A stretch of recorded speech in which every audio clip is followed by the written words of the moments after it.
Today, guys, we're going to go over your very first guitar lesson. This was my very first guitar lesson when I started playing, and it's really helped me. I'm going to go over some basic things that will help you better understand your guitar. Okay, so we're going to talk about the parts of the guitar here. So you've got the guitar itself. This is the body. This part right here is the neck. Then you've got the headstock. This top part up here. You've got the tuner pegs, which are these. This white piece of plastic or whatever is the bridge nut. This is the bridge itself. And then, of course, these are the strings. Now, these little bars on the neck right here, the metal bars, are frets.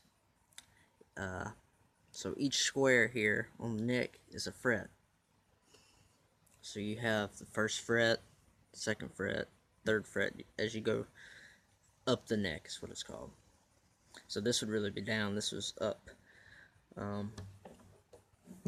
Now, another thing, the little dots are like locator points for the different spots of the neck.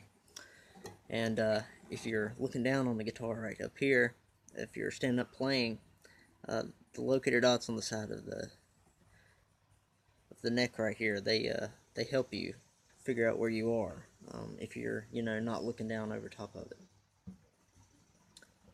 Usually your first dot that you see is 3rd fret. Then you have one right here, 5th fret, 7th, 9th, and the one with 2 dots is almost always, as far as I know, the 12th fret. And then they go on down. You go to pick it up, make sure it's in tune. That'll help you also when you go to tune it. You'll know what it sounds like in tune, and you won't be as frustrated trying to play something and it just doesn't sound right because it won't be in tune. So remember, always play in tune. So as soon as you pick that guitar up, make sure it's in tune. If you get a starter kit or somebody got your guitar for Christmas, chances are it's come with a tuner. And there's a lot of different kinds. My personal favorite, though, is this little guy. The brand is called Snark, and it's a really good tuner. It's very accurate, and all you got to do is just clip it on up there, push the little button, and that's my favorite kind of tuner. You can also, they have tuner apps you can use on your phone. They're pretty good, but I mean, this just, in my opinion, this has helped me the best over the years, and I've tried several kinds. The next thing we want to talk about is, some of you may or may not be wondering what the heck this thing is. This is a capo. Now, some of y'all, if you get the starter packs, a lot of them come with it, and you probably are like, what the hell? Okay, you just clamp this right over a fret, and it changes the key of what you're playing in.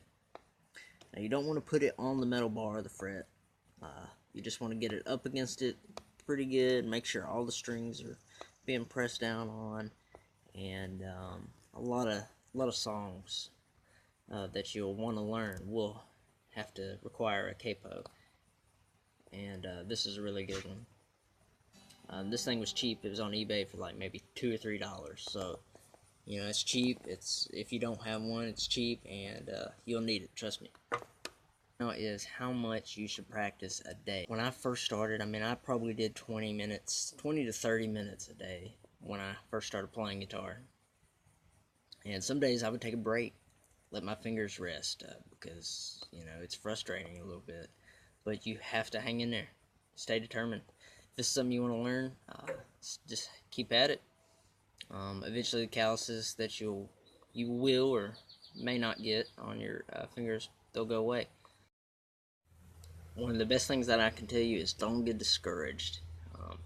Once you learn all of this and you get the hang of it, these basic necessities, and you get more comfortable on the neck of the guitar and making chords, and when you're able to make music that very first time, you'll be hooked. You know, if you've had any doubts, I mean, they'll probably be out the window. You'll be hooked. So you just gotta hang in there. That's it for this very first lesson. This is just basically the anatomy of the guitar and everything like that. All the pieces, the parts. You know, just some little helpful advice that I had in the beginning that helped motivate me. Now, if you want to learn how to, you know, change out the strings on your guitar, which that's also something I highly recommend doing. If you just bought the guitar, somebody just gave you a guitar, change the strings immediately. The ones that have been on there, it's hard to say how long they've actually been on there, and the older the strings are, the more it affects your sound. So change the strings. I've got a video on my channel about that. I'll put the link down below. You know, check it out. It's not a hard process. Anybody can do it, and it'll make a world of difference on your sound when you're playing. So guys, I hope this helps. Stay tuned, and I'll have more lessons coming up soon. Peace.